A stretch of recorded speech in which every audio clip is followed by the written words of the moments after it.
le Grand Prix de Trois-Rivières.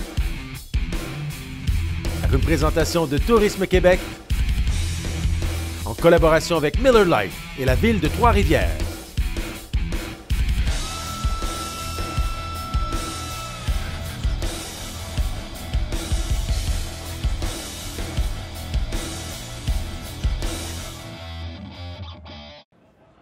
Mesdames, Messieurs, pour prononcer l'invitation traditionnelle à lancer les moteurs de cette course F1600 Canada, to pronounce the traditional starting invitation, accueillons l'ex-coureur automobile et ex-joueur de hockey des Canadiens de Montréal, M. Patrice Brisebois.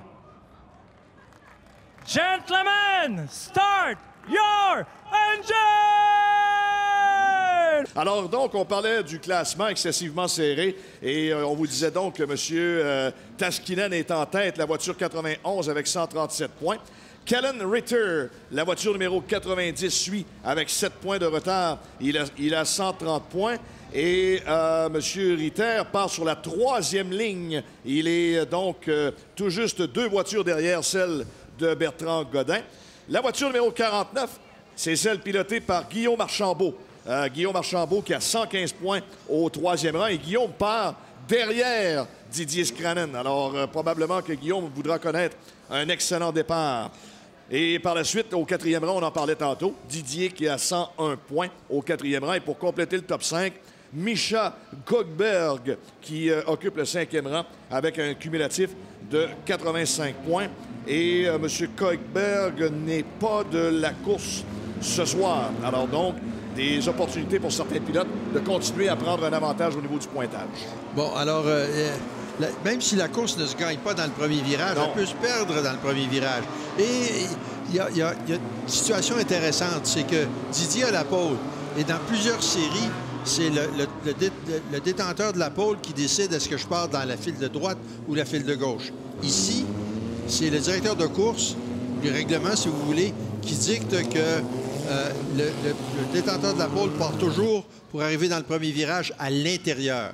Ici, parce que la sortie du virage 1 est très grande, très large, et qu'après ça, ça se rétrécit, puis qu'il y a le virage 2 à gauche qui est plus serré, et après la porte du Plessis, il y a probablement un avantage à partir du côté gauche et de rester à l'extérieur du bonhomme qui est parti à l'intérieur dans le virage 1. Alors, on fait le virage 1 avec le détenteur de la pole à l'extérieur, mais ça le place à l'intérieur pour les 2 virages 2 qui viennent après. Les 2 virages gauche qui viennent après, le 2 et la porte du Plessis. Donc, comment est-ce que Didier va jouer ses cartes pour être capable de sortir du premier virage assez à l'avant pour être capable de sortir du 2e virage et du 3e en avant? Parce que c'est ça qui est la clé. La première des choses, Marc, de 1 pour Didier, c'est de connaître un excellent départ parce qu'on connaît Bertrand Godin, ne laissera pas Didier Scranen se sauver comme ça.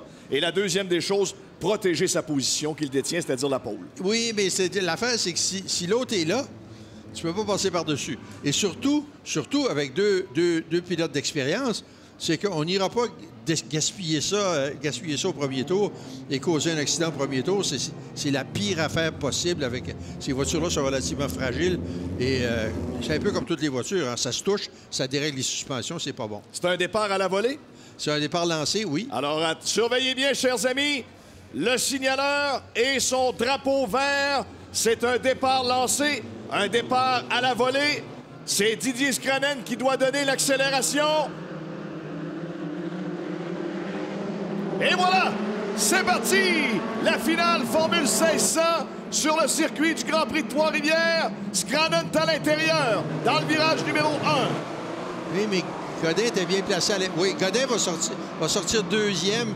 Et je pense que celui qui est parti 3e était un peu mal placé pour la porte du Plessis. Mais maintenant, on est à la queue leu-leu. Donc, ça a bien été. Oui, attention. Oh, ça doit freiner. Oh! C'est du freinage. Alors, c'est tout simplement du freinage. Oui, c'est juste. On a fait même porte artificielle. Puis là, ce qu'on a fait, c'est qu'on a nettoyé la piste complètement. Alors, et puis, regardez Didier qui semble bien placé. Mais regardez qui est Archambault. deuxième. Archambault est deuxième. Tout de suite, Guillaume Archambault affiche ses couleurs. Oh, on était sous la voiture numéro 2. Sous la voiture de Bonnet, oui. Bonnet doit avoir freiné parce que Bonnet avait quelqu'un à l'extérieur de lui, puis il ne voulait pas rentrer dedans, il ne voulait pas rentrer dans le coin.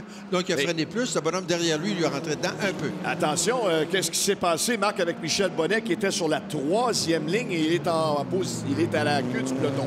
Ah, des fois, tu te fais prendre. Et t'es pris derrière quelqu'un, puis tu ne peux pas te sortir. Et puis, là, Bonnet, il est rendu 5e. C'est pas trop mal pour... il a réussi à remonter, finalement. Mais là, regardez... Archambault qui va mettre la pression dès le premier tour derrière le meneur. Didier Scrannon dans le bolide numéro 94. Bertrand Godin, le 77, est 3e. Jake Craig, le numéro 4 et 4e. Et Spike Colbeck, le numéro 14 et 5e. Attention dans la porte du Plessis. Oui, et là, Craig a une voiture plus rapide. On va voir qui est meilleur à la sortie. Je pense que Godin est mieux sorti de la porte du Plessis. On va vous en parler de la porte du Plessis dans l'instant. Alors là, Craig est pris derrière en 4e. Il ne pourra pas le doubler. Alors, dans le boulevard du Carmel pour arriver dans le virage continental, on emprunte la rue de Calonne. Oui, et tout le monde fait des bonnes choses. Personne ne va s'accrocher la roue. Mais là, regardez, là, Archambault va essayer de faire l'intérieur. Non, il a gardé ça. Il suit la trajectoire de Didier pour l'instant. Oui, garde ça, là, Archambault. Garde ça pour le bout des colonnes tout à l'heure. Oh, il vient peut-être d'ouvrir la porte à Bertrand Godin. Ça permet à Godin légèrement de se rapprocher, mais ça va être... écoutez, c'est une course quand même où il reste encore soit 27 minutes et demie ou 24 tours. Oui, alors regardez Archambault, par contre, ça marche du feu de Dieu, le moteur dans cette machine-là. Et Didier force, hein, vous l'avez vu, Didier est déstabilisé juste un petit peu. C'est parce qu'il travaille au maximum. Et un petit peu de fumée lorsqu'il a freiné pour le virage 2. Alors, surveillons la sortie du virage 3. Oui. Parce que qui accélère le plus? Didier a pris 1 mètre. Donc, Didier est bien parti. Didier devrait rester devant le long de la ligne droite. Archambault ne pourra pas mettre la patte devant parce que vous voyez que Didier, le petit avantage qu'il avait en sortant de la porte du Plessis, ça s'est ajouté... on a ajouté quelques mètres à ça, puis maintenant, Didier, confortable à l'avant. Il est habitué, il en a vu d'autres, il connaît les yeux fermés la piste du circuit de Trois-Rivières. Alors, comme il est en pôle actuellement, pour lui, c'est de bien gérer sa course. Oui, et Archambault, par contre, fait un bon travail au bout des colonnes. Là, absolument. Et Didier rentre bien dans... Oh, la voiture fonctionne bien. Oh, Guillaume Archambault continue à mettre de la pression sur le meneur Didier Scrannon. Et Bertrand Godin, lui aussi, s'approche. Regardez les entrées de virage de Didier. Didier rentre dans les virages un petit peu plus rapidement qu'Archambault. Et Archambault sort rapidement. Encore une fois, Archambault est très bien sorti. Est-ce qu'il va pouvoir mettre la patte devant? L'aspiration, hein? Non, ça va. Il a une bonne... Il n'y a pas vraiment d'aspiration parce qu'on ne va pas tout à fait assez vite. Et l'autre chose, c'est que la forme des voitures est faite de façon à ne pas laisser de traces en arrière. C'est comme si on passe un couteau à travers l'air, il n'y a rien derrière. Donc, on essaie de jamais laisser de trou dans l'air, justement pour ce que vous avez noté. Alors, on sort de la porte du Plessis, là, à 4 voitures pour l'instant. Ces 4 voitures-là, c'est-à-dire celles de Scrannon, Archambault, Godin et Craig, se démarquent vraiment du restant du peloton. Et Archambault est là prêt à sauter sur la moindre erreur de Didier. Et là, Didier, je le connais, il est en train de se concentrer un tour à la fois. Oui. Mais là, regardez comme Archambault est bien sorti. Oh là là là là là. Et il est dans sa roue arrière. Oui, il est dans sa roue arrière, mais je pense que Archambault est intelligent. Il est intelligent. Oh, malade de dépassement. Oui. Craig qui passe devant Bertrand Godin. Attention, Godin vient de perdre la 3e position. Et c'est fait. Jake Craig, le numéro 4, est maintenant 3e. Bon, là, on surveille si Craig va revenir sur les 2 leaders. Mais il avait une voiture rapide tout à l'heure. J'ai oublié de le mentionner, mais ça paraissait. Pendant qu'Archambault, lui, continue à mettre de la pression. L'idée étant, tu forces le pilote devant toi à l'erreur. Et puis là, il y a quelqu'un qui s'en vient derrière lui. Parce que là, Craig, là, je viens de recevoir, Craig s'en vient. Donc, Godin, 4e. Il est à une seconde. Ça va être difficile. Parce que là, la voiture ralentit. Regardez, il a été rejoint là, par un peloton de 3 voitures. Absolument. Oh, Bertrand Godin, connaît-il déjà des ennuis avec seulement 4 tours d'effectuer? Numéro 19 est sorti de piste. Voiture numéro 19, c'est celle qui appartient neutralisation. À Alexandre Légaré. Il va avoir une neutralisation parce qu'il a calé son moteur. Ouais, Vous avez remarqué, ça a juste bougé un petit peu. Ça, c'est possible. Oui. Et voilà, Godin, des ennuis mécaniques pour le pilote de la voiture numéro 77. Perdu la roue gauche arrière. Alors, drapeau jaune pour ce 5. On allait amorcer, j'allais dire, peut-être le 5e tour, mais finalement, ça se passe dans le 4e tour. Alors, Bertrand Godin neutralisé en piste. Alors, drapeau jaune. Et également, la voiture numéro 19, c'est celle d'Alexandre Légaré. Et là, malheureusement, bon... La voiture de tête, la voiture Nissan, qui doit s'amener en piste.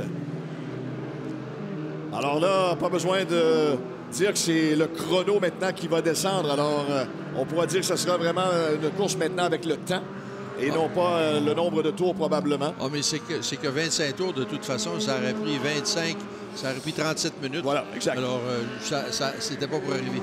Et là, lui, le problème, c'est qu'il pourrait pousser et il pourrait repartir relancer le moteur, mais malheureusement, ou à moins que le gars n'est pas capable de bouger. Ça, c'est peut-être parce que le levier de vitesse est brisé, puis il est coincé en première ou en deuxième. Alors, regardons qu'est-ce qui s'est passé avec... est-ce que c'est la voiture de Bertrand Godin ou la voiture de Légaré? Ah, ben oui, Bertrand, est-ce qu'il y a eu un contact? Je pense pas. Je pense que c'est simplement la roue arrière qui s'est détachée, la roue arrière gauche qui se détache de la voiture 77. On le voyait très bien, là. Ah, c'est dommage. Bertrand qui part à l'intérieur sur la première ligne de cette course et malheureusement est victime d'un malheureux incident, c'est-à-dire la perte du pneu arrière gauche. Heureusement. Ben, c'est pas fini pour le week-end pour Bertrand. Non, il y aura d'autres venues en piste pour nos pilotes de la Formule 1600. Ils seront là demain matin à 9h05 pendant qu'on va retourner si vous regardez sur le jumbo screen, on va voir de quelle façon a perdu Bertrand Godin son pneu. Et vous avez raison. Moi, je pense qu'il y a eu un contact à la sortie du virage. Oui, vous avez absolument raison. On l'a très bien vu avec le nez direct. J'ai pas vu le numéro de la voiture, là, mais... Alors, un contact qui fait perdre le pneu arrière gauche. Alors, de l'angle que nous avons, ça restera à vérifier. Mais ce que l'on sait, c'est que peut-être que la course sera terminée là, pour Bertrand Godin. Mais on allait dire donc qu'ils reviennent en piste demain matin à 9h05. Ils seront précédés. Demain, finalement, ça reprend tout ça à 8h30 avec la série Porsche. Il y aura une séance de qualification. À 9h05, les pilotes de la Formule 1600 reviennent en piste et ils seront là à nouveau demain après-midi à 2h moins 5. Les pilotes de la Formule 1600. Et d'ailleurs, ce sera la dernière présence du week-end de NASCAR pour les pilotes de Formule 1600 demain en après-midi ici sur le circuit du Grand Prix de Trois-Rivières. Il y aura d'ailleurs, parlant d'horaire, une fois cette première finale complétée en Formule 1600, bien, restez avec nous, chers amis, parce qu'il y aura une autre course ce soir, le championnat du Canadian Touring. Beaucoup de voitures marquent dans cette série, un peu pêle-mêle, plusieurs marques de voitures, mais d'excellents pilotes dans cette série. Quatre classes, alors 4 niveaux de performance. Ça commence avec des Ferrari, ça commence avec pas n'importe quoi, mais des Porsche. Borja sur sa Porsche, le plus rapide aujourd'hui, Étienne Borja, mais aussi des magnifiques des Honda, des magnifiques Audi. C'est impressionnant et ça fait la différence. Et Étienne nous parlait justement, puis il dit, regarde, ce qui est plaisant ici, c'est que tu arrives, puis toi, tu as la voiture la plus rapide, puis il y a d'autres voitures qui sont dans leur course à eux autres, qui sont moins rapides. Et là, il faut tricoter à travers tout ça, parce qu'il y a quelqu'un qui est en train de te manger les chaussettes, puis qui est juste derrière toi, puis qui veut te doubler. Donc, ça fait des courses intéressantes. Absolument. Alors, la GT Cup, la GT Sports Class, la Super Touring Class et la Touring Class. Alors, les 4 divisions qui sont bien représentées dans cette série que vous allez voir après la Formule 1600. Mon ami Frédéric Beaulieu sera à la description avec vous, mon cher Marc, qui est tellement polyvalent. Polyvalent ou assis, c'est bien capable de me lever. Alors, on va aller voir notre ami Babu, qui est installé dans les puits. Il y a peut-être des informations que nous ne savons pas. Ah, j'imagine peut-être que oui. L'équipe de Dumoulin, on est venu faire un tour du côté des puits et on semble avoir des problèmes de transmission. La 4e vitesse semble être le problème, donc on verra ce que ça va donner dans les prochains tours. Merci, mon ami Babu. Alors, Alexandre Légaré, problème donc avec la transmission, voiture numéro 19. La 4e vitesse ne veut pas embarquer. Alors, Oui, alors. ça, c'est effectivement... Pas de 4e rapport sur la ligne droite, là, le temps est long. Et le moteur arrête de tirer. Didier m'en parlait. Les moteurs arrêtent de tirer à 6800 tours, il n'y a plus rien. Alors, tu es 6800 tours en 3e, ça va pas plus vite. Et puis, tu es retenu. Et demain, si les gens veulent toujours profiter de cette... On annonce de toute façon, premièrement, M. Fugère a téléphoné à son comité de température. Ça a été extraordinaire le week-end dernier. Et son comité de température a décidé d'obéir encore en fin de semaine. Marc, il va faire vraiment des journées superbes pour présenter le week-end NASCAR. Et c'est justement demain l'entrée des voitures Pinty's et de la CSCC, le championnat de stock car canadien. Oui, alors, pour les amateurs de V8 et de bruit, demain, il y a des V8, il y a du bruit. Et puis, vous allez l'entendre tout à l'heure quand le CTCC, le Canadian Touring Car Championship, va être en piste. Ça, ici, c'est le spectacle. Et puis là, Guillaume Archambault là, montrait tous les symptômes de quelqu'un qui était pour passer devant. Là. Didier, je pense que Didier est relativement content d'avoir la chance de calmer, d'abord de calmer le pilote, le jeune, oui. mais aussi de baisser la température de ses pneus à lui, parce qu'il travaillait très fort. Et peut-être de parler avec ses ingénieurs pour dire qu'est-ce que je peux faire justement, où est-ce qu'il est meilleur que moi et où est-ce que je dois faire bien attention, où est-ce que je dois ne pas lui faciliter la vie. Okay. Comme si quelqu'un sort mieux que vous. Je vais juste donner un exemple. Oui. Et qu'il est collé derrière vous, au lieu d'accélérer au bon moment, levez le pied juste un petit peu, puis après ça, accélérer. Parce que quand vous levez le pied, le gars derrière est obligé de lever le pied lui aussi, puis là, il part après vous, mais là, il est 2 dixièmes de seconde derrière. Il a perdu 2 dixièmes de seconde. Donc, il y a toutes sortes de petites choses comme ça que tu peux faire. Et je vous assure qu'ils ont les yeux rivés sur le grand écran de télévision pour voir tout ce qui se passe. Parce qu'eux autres, ils sont venus ici pour gagner, comme Archambault, d'ailleurs. Alors, si ça nous permet cet autre tour sur le drapeau jaune, de vous dire que c'est Didier Scranen qui mène devant Guillaume Archambault. La voiture numéro 4, Jake Craig, est 3e. Kellen Ritter, le numéro 90, 4e. Spike Cole-Becker, le numéro 14 et 5e. Le meneur au classement, Matthew Taskinen, le numéro 91 et 6e. En 7e, on retrouve Danny Lacroix, la voiture 74. Logan Cusson, le numéro 3, est actuellement en 8e. Michel Bonnet, le numéro 2 et 9e. Zachary Vanier, le numéro 65 est 10e. Serge Bourdeau, voiture 55 et 11e. Guy Gillin, la voiture numéro 32 et 12e. Jacob Moreau, le 97 et 13e. Martin Brousseau, le 83 et 14e. Gérald Dumoulin, le numéro 60 et 15e. Bertrand Godin, malheureusement, la course est terminée. Et c'est probablement la même chose pour la voiture numéro 19 d'Alexandre Légaré. Et je viens de voir une touche d'ironie ici. C'est que Guillaume Archambault, qui est 2e, est sur la même marque de voiture que Didier. Ils sont tous les deux sur des CMV. Ce sont les voitures bâties à Granby par une équipe qui aide Didier depuis très longtemps. Attention, Marc! La voiture Nissan s'est retirée. C'est Didier Scranen qui procède à la relance. Avec encore 15 minutes 25 à faire à la course. Et là c'est le bon vieux pilote d'expérience qu'aussitôt que la voiture de tête s'enlève, il est parti. Attention, est-ce que Scranen s'est sauvé? Surveillons ça avec Guillaume Archambault et Jake Craig. Oh, Craig est dans la roue arrière d'Archambault dès la relance. Je suis pas inquiète que ces deux-là...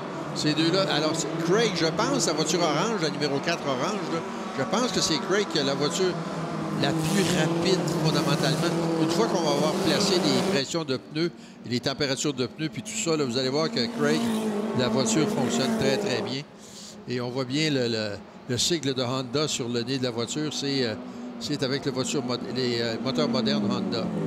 Excellent départ sur la relance pour le meneur, le numéro 94, Didier Scranen, qui à tenter à tout le moins là, de se donner peut-être un peu plus de lousse devant Guillaume Archambault. Et là, ce qui est intéressant, c'est que pour Didier, là, sa prière et celle de son équipe, c'est que Craig, en troisième, rejoigne Archambault et qu'Archambault devienne occupé à empêcher Craig de le doubler, trop occupé pour aller courir après Didier. Bien là, actuellement, Archambault est probablement effectivement occupé à regarder dans ses rétroviseurs ce que fait Craig derrière lui. Oui, mais il n'est pas encore... Craig n'est pas encore assez proche pour vraiment... Puis regardez comment Archambault travaille très, très bien pour aller le rejoindre. C'est pas encore décidé qui... Est-ce que Craig va réussir à être dans sa roue avant qu'il rejoigne... Avant que Craig rejoigne... pardon, que Archambault rejoigne Didier. C'est pas décidé encore. Regardez Didier, là. Dans la porte du Plessis, bon virage des super droits. Oui. Alors, on est sur le boulevard du Carmel, à pleine vitesse. Et là, on a manqué une erreur de la part de Craig. Parce que là, Craig, là, il vient de tomber sur son épée, là, parce qu'il a perdu au moins 10 mètres. Et ça, ces 10 mètres-là, c'est 10 mètres qui sont critiques pour ce qui est de Didier. Par contre, quand il va arriver derrière Didier, là, les deux vont ralentir, ça va donner l'occasion à Craig de revenir. Ça, c'est la beauté de la beauté de la 1600, c'est que tout est là, tout est simple, tout est cru devant vous. Et les vieux de la vieille, qui savent très bien, je l'ai dit tout à l'heure, gagner au dernier tour, mais là, on va les surveiller. Alors, Scranen qui s'amène dans les virages. Ryan va emprunter l'avenue Villeneuve pour revenir sur l'avenue Gilles Villeneuve, qui finalement est la longue ligne départ-arrivée. Et ça, c'est l'équipe de Didier. Oh! Et regardez Archambault! Oui, Archambault encore! Alors, ce que je craignais est arrivé, c'est qu'Archambault réussit à rejoindre Didier. Mais c'est ça, Marc, une course d'auto. Oui, Lorsqu'on va avoir de l'action, lorsqu'on veut être excité, ben c'est d'avoir ça jusqu'à la fin. Et bravo. Mais moi, maintenant, Craig, là, M. Craig, Jake, là, viens-t'en, toi. Viens-t'en troisième, là. Lui, il peut être à l'arrière à regarder la stratégie des deux premiers pilotes. Oh, là, mais là, je veux dire, c'est simple. Il a le nez dans la bulle, puis il faut absolument qu'il aille rejoindre les deux gars devant lui. Il faut absolument qu'il aille rejoindre Archambault parce que lui, il n'est pas venu pour finir troisième. Il n'est pas venu ici finir troisième. Il est venu ici pour gagner.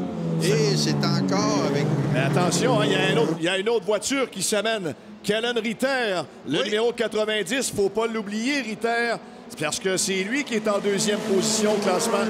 Et il est là, il est proche. Et puis, il y en a deux autres. Alors, il y a Craig et Ritter. Après ça, il y a Holbeck et Taskinen. Donc, il y a deux voitures. Oh, sortie de piste. Mais lui, il est dans un endroit sécuritaire. Il est loin, il n'a pas calé le moteur. Il ne devrait pas avoir de neutralisation. Voiture 97, c'est celle de Jacob Moreau. Bon, alors, Jacob, qui s'est manqué... le long du boulevard, s'est manqué au freinage à la fin du boulevard, je pense, et est allé dans l'échappatoire. Et regardez-moi ce peloton de tête, Marc, qui va venir se coller à Scranen. Oui, c'est ça, 2-2-2. Et puis, et puis là, Didier, regardez, là. Didier est allé chercher un petit quelque chose quelque part. Ça va être le fun tout à l'heure. On est en paquet de 2 pour l'instant. Babu, est-ce que vous voyez quelque chose de différent dans la façon que les pilotes, au moins les deux premiers, pilote à la sortie du virage? Est-ce qu'il y en a un qui est meilleur en sortie qu'un autre? On dirait que Didier a fait un petit quelque chose qu'on n'avait pas vu depuis les 2-3 derniers tours. Je ne sais pas si on freine plus loin, mais oui, on dirait vraiment qu'il y a eu quelque chose, il y a eu un ajustement de réaliser par rapport du meneur à la course, Didier Scranen, présentement. Bon, alors là, on surveille parce qu'au freinage, est-ce que Didier... Oui, Didier, mais en fait, Archambault maintient l'ouverture.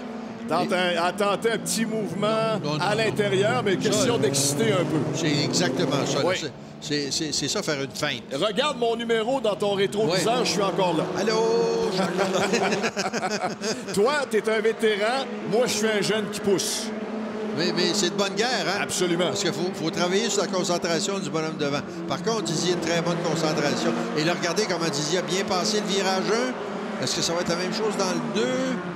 Sortir du 2 avec au moins 4 mètres d'avance, peut-être pas. Surveillons la sortie ici. Vous avez vu la bosse? Didier est passé sur la bosse et puis je pense que ça... Mais non, ça y a pas coûté cher. Regardez, il s'en va. Maintient le même. Qu'est-ce qu'on a au tour actuellement? Didier a tourné son meilleur tour en 1:12:19. Archambault a tourné en 1:12 exactement. Alors, Archambault a le tour le plus rapide en piste. La voiture numéro 49, c'est la voiture la plus rapide actuellement et les vitesses moyennes, presque 122 000 à l'heure. Non, 122 km. 122 000 à l'heure. 122 km/h, Marc, actuellement en piste. Attends, oh, Archambault! Non. Montre encore ses couleurs. C'est la même fête que tout à l'heure. On la connaît.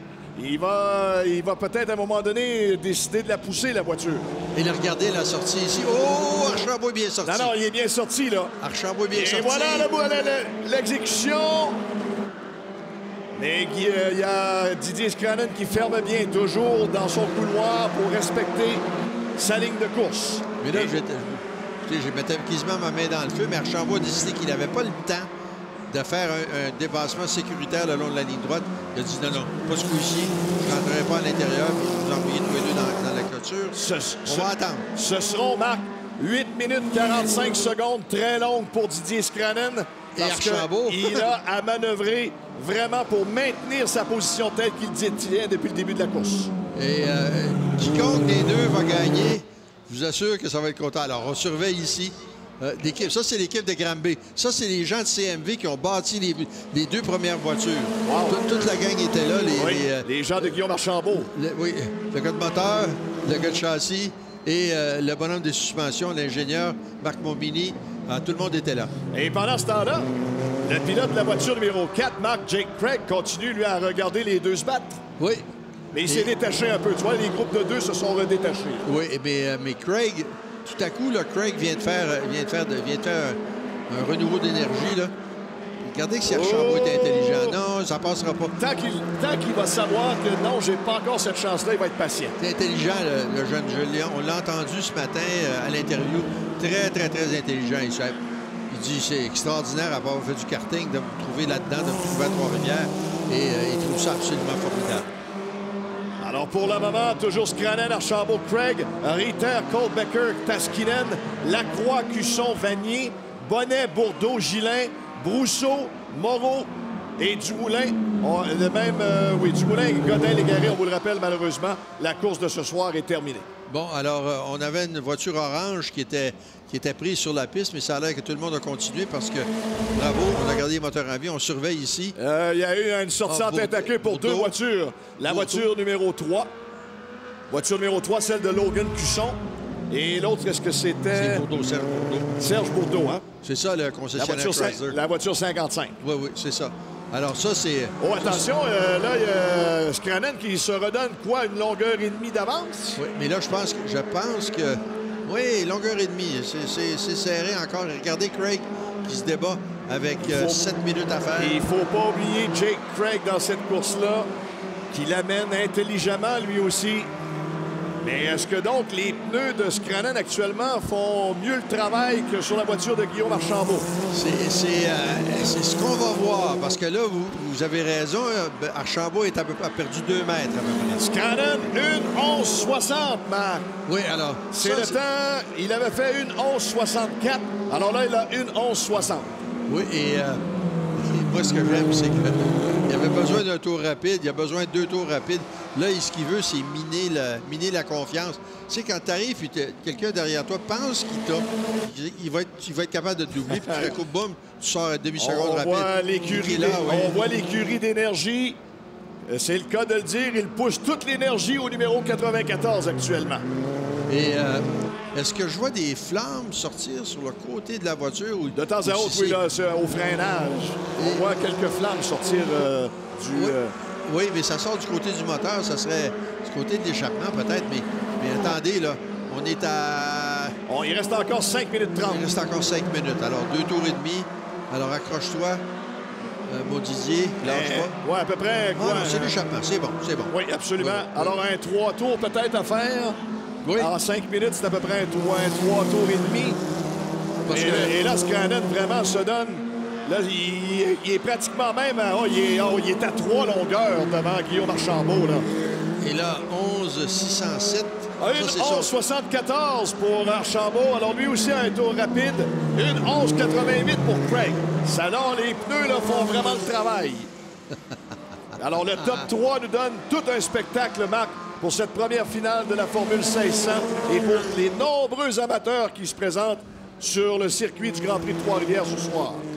Bon, moi ce que j'aime aussi, c'est que Craig, je pense que Craig se sent un petit peu décroché. Là. Il est à 1,6 de Didier. Oui, là, il a perdu du terrain. Jake Craig, avec 4 minutes et demie, a perdu du terrain. Est-ce qu'Archambault, maintenant, va donner un blitz dans le dernier 4 minutes de course? Bon, là, ça va être le test de caractère. Là, tu t'es rendu jusqu'à la 2e place. On est dans les derniers tours. Est-ce que tu vas essayer quelque chose de désespéré ou si tu es assez mature pour dire, ben écoute, il est en avant de moi, puis j'ai la voiture 2e, ou est-ce qu'il va essayer quelque chose de manœuvre impossible? À date, ce qu'il va démontrer à Archambault, c'est de la maturité. Et là, regardez, il est bien sorti. Là. Il est bien sorti. Il avait 3 longueurs de retard, n'en a plus. Il est vraiment dans les roues de Didier Scranen avec 3 minutes 55 à faire à la course. Oui, alors là, il y a à peu près une longueur de voiture, moins d'une longueur de voiture entre les deux. Exact. Oh! On fait actuellement toutes les prières qui peuvent exister. Oui, je pense que... Dans l'écurie 94 Énergie, on les fait. Regardez, Archambault est dans sa route, sa route. Mais au freinage, Didier protège un peu à l'intérieur et il trouve moyen de bien sortir. Il perd un peu de distance. Mais là, Archambault commence à dire, je vais essayer l'intérieur, je vais essayer l'extérieur. Attention, voiture retardataire, la voiture 97 de Jacob Moreau. Alors, Moreau, c'est bien tassé, oui. Bien joué, intelligent, M. Moreau. Attention, Archambault, Marc. Oui, mais le moteur de la CMV de Didier est très, très bon. Il y a certainement l'égal de... Regardez, ça, c'est l'autre équipe. L'écurie 49, oui. On est tout aussi nerveux. Oui, mais c'est les mêmes gars, c'est toute la gang de Granby. Mais vraiment, là, on a tout qu'un spectacle entre Didier Scranen et Guillaume Archambault, mesdames, messieurs. Il reste 2 minutes 50. Il reste 2 tours. 2 tours à ces 2 pilotes pour tenter de garder leur position respective ou bien avoir une manœuvre de dépassement. Oui, et j'ai hâte d'y voir après la course. J'espère que Babu va pouvoir les retrouver pour leur... Ça c'est juste un peu de métal qui a frotté à terre. Un petit peu bosselé. Il y a peut-être juste un petit morceau de métal. Est-ce que ça commence à se serrer pour la 3e place entre Craig et Ritter? À l'arrière, je pense que... Oui, Ritter, il y a une autre lutte, là. Attention, il ne faut pas négliger la 3e position. Jake Craig est en danger, tout juste devant Kellen Ritter. Mais évidemment... Oh, oui, madame! Ça achève votre calvaire, de supplice. Quand je dis votre calvaire, vivre un calvaire, oui, évidemment. Alors, au moins 2 tours encore. Donc, 2 fois mon père, s'il vous plaît, Didier. Et faites-nous-en pas, on refait ça demain. Mais pour le moment, là... Mais c'est vivre ça, on appelle ça vivre un calvaire positif. Parce qu'on est nerveux. Encore une sortie de piste pour Jacob Moreau qui connaît certains ennuis. Mais écoutez, je me rappelle de Gilles. À ses débuts en F1, il avait fait des essais à Silverstone. Il avait fait 9 fois, il était parti en toupie. Puis les mécanos lui demandaient pourquoi tu as fait ça. Ben, il dit, j'ai jamais conduit cette voiture-là. Il faut que je trouve les limites. Et là, Moreau est en train de trouver les limites. On tourne en 1:11. Il reste 1 minute 20. Ce qui veut dire que là, en principe, on va franchir le dernier tour, mon ami Marc, dans le prochain passage. Et selon le règlement, oui, mais il y a certains règlements, j'ai hâte de voir, où on indique le début du dernier tour. Oui. Parce que c'est un tour complet, mais après que les temps sont finis. Donc, on surveille s'il va donner le drapeau blanc. Est-ce qu'on verra le panneau au drapeau blanc? Surveillons le signaleur. Alors, regardez parce qu'il reste ici, exactement 1 minute à la course. Oui, alors regardez Didier qui pilote puis qui sert de toute la... Voilà, last lap. Merci. Quelle bonne prise de vue. Mesdames, messieurs, on surveille ça de près. Et les bons amateurs de course, Marc, partout dans le monde, quand on a une course serrée, on se lève debout. On se lève debout pour assister au spectacle que nous présente Didier Scranen et Guillaume Archambault. Et en 3e place, c'est toujours Craig qui est là, mais probablement là, se fait encore donner une bonne lutte derrière Kellen Ritter qui est là. Alors là, Didier, là, c'est un virage à la fois. J'arrive ici, là, je prends mon point de repère, je freine parfaitement, vise à l'intérieur ici, fais le point de corde, serre toute la route, touche son mur à l'extérieur, voilà qui est arrivé. Oui. Maintenant, il reste au bout de la ligne droite ici. Il est en sécurité pour le freinage. Et puis, il reste juste après ça, il reste juste le complexe. Voilà. Attention, les virages Ryan et Villeneuve pour s'amener dans la rue, dans l'avenue Gilles Villeneuve dans quelques instants. Et ça va ressembler à la ligne d'arrivée, ça, mon Marc.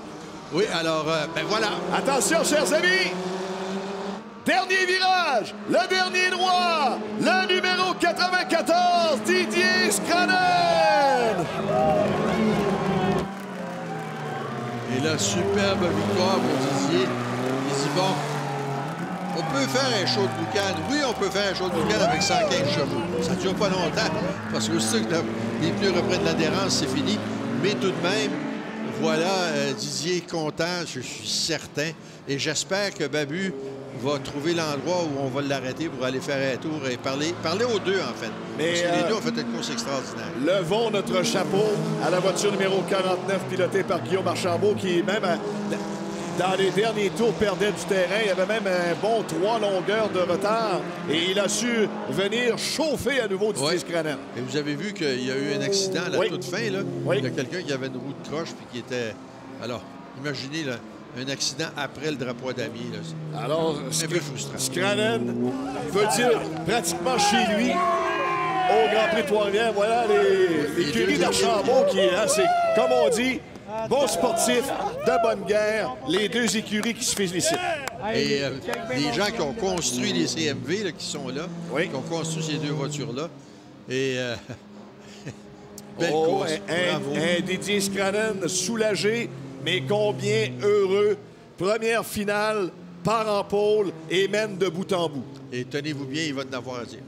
Alors, si on regardait, Marc, comment ça s'est passé? Départ excellent pour Didier Scranen, a réussi à vraiment garder son couloir et prendre le virage à l'intérieur immédiatement et rester là jusqu'à la fin. Oui, et malgré que... Et même Bertrand Godin avait perdu tout de suite, lui, la deuxième position dès le départ. Oui, mais Bertrand Godin reviendrait. À un moment donné, là, maintenant, il n'est plus là, malheureusement, parce que il a perdu la roue gauche arrière. Déjà Archambault était passé et la voiture également de Craig avait fait le travail pour venir troisième. Et c'est lui d'ailleurs, Jake Craig, hein, qui a terminé troisième. Voilà une première sortie en tête à queue. La voiture numéro 19, c'est celle d'Alexandre Légaré. Malheureusement, c'était la fin pour lui ce soir. Dommage. Pendant ce temps-là, écoute, s'il n'y a pas eu contact, on était tout près. Oui, on était tout près, mais l'équipe a dit qu'il n'y a pas eu de contact. Donc, malheureusement, c'est quelque chose qui a brisé. Ça fait une course très courte, mais deux chances encore pour Bertrand Godin de se reprendre. Oui, c'est ça. C'est pas fini, comme disait Jean-Rafa. Et Didier Scranen, on a eu la reprise, la relance. Et quelle relance il a effectuée, hein? Quel nouveau départ il a connu, Didier Scranen. Bien, écoutez, aussitôt que la voiture de tête s'est enlevée du chemin, bang, il est parti. Oui. Il n'a pas attendu que les autres reviennent sur lui et prennent tous la même vitesse. Et on y va. Et ça, on a dû se retirer, oui, à la porte du Plessis. Une voiture qui a dû se retirer pendant que... Oh, on a manqué le virage. C'est ça l'accident. La voiture 97 de Jacob Moreau. Alors, elle est allée trop loin. Ah, OK. Oui. Alors, et on a vu les voitures 3 et 74, c'est-à-dire Logan Cusson et la 74. La 74, c'est Lacroix. Danny Lacroix. Oui, je me suis trompé. Voilà. C'est pas pour d'autres du tout. Je pense que c'était celle de Danny Lacroix. Oui. Et regardez Archambault, hein, jusqu'à quel point il mettait cette pression. Et là, j'ai l'impression que quand Didier a vu ce fameux drapeau, il a dit... Ça y est, c'est terminé, c'est à moi.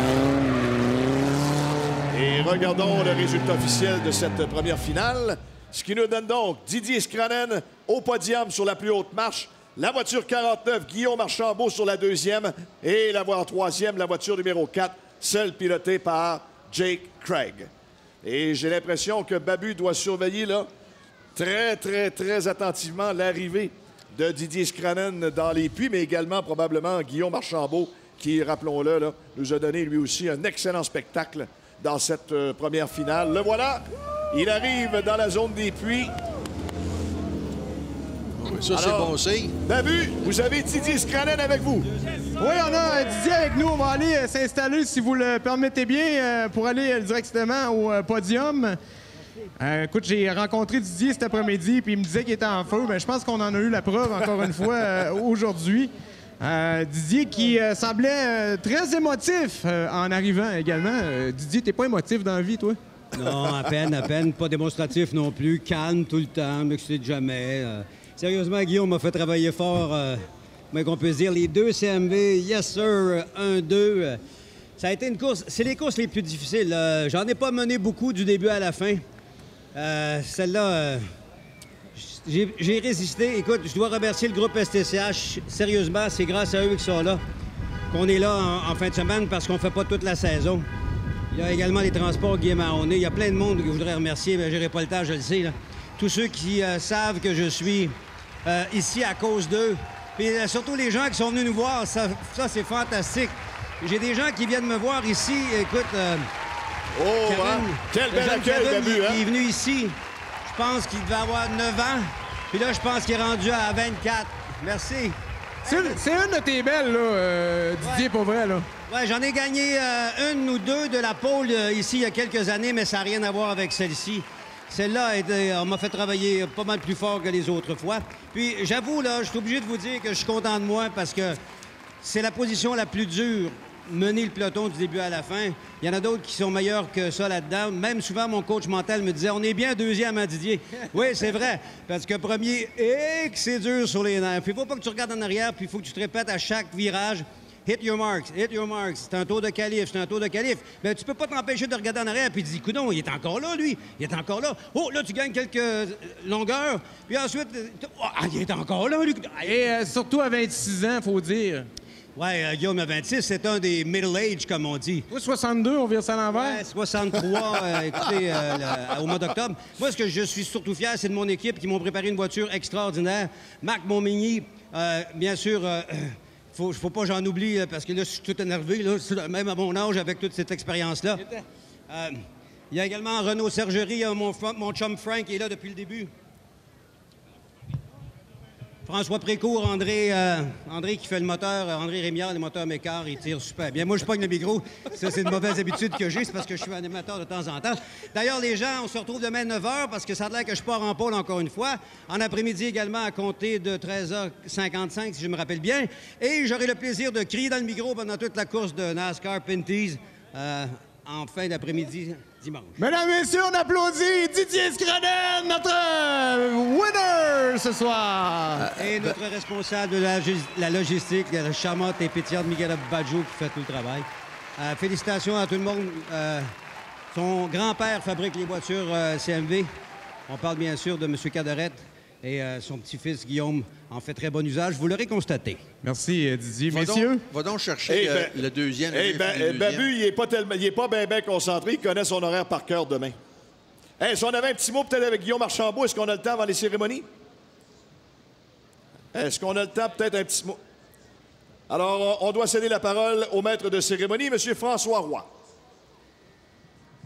Mesdames, Messieurs, nous allons maintenant procéder à la cérémonie protocolaire de la course F1600 Canada dans la classe Pro. En plus du champagne traditionnel, chaque gagnant recevra une montre Rodania ainsi que la trousse du champion FestiDrag TV. Pour honorer les 3 pilotes pro, j'invite le président de Lacroix Tuning, M. Sylvain Lacroix. En 3e position, in third place, il est de la Californie, Jake Craig.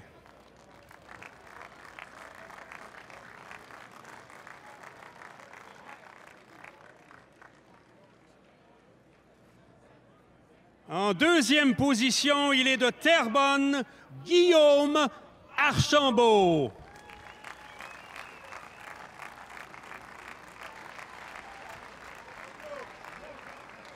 Et finalement, encore une fois gagnant à Trois-Rivières, de Saint-Hilaire, Didier Scranen.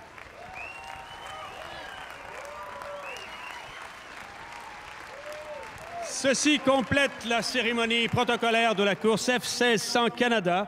Restez avec nous pour la prochaine épreuve au programme dans la catégorie Canadian Touring Cars. Le Grand Prix de Trois-Rivières, une présentation de Tourisme Québec en collaboration avec Miller Lite et la Ville de Trois-Rivières.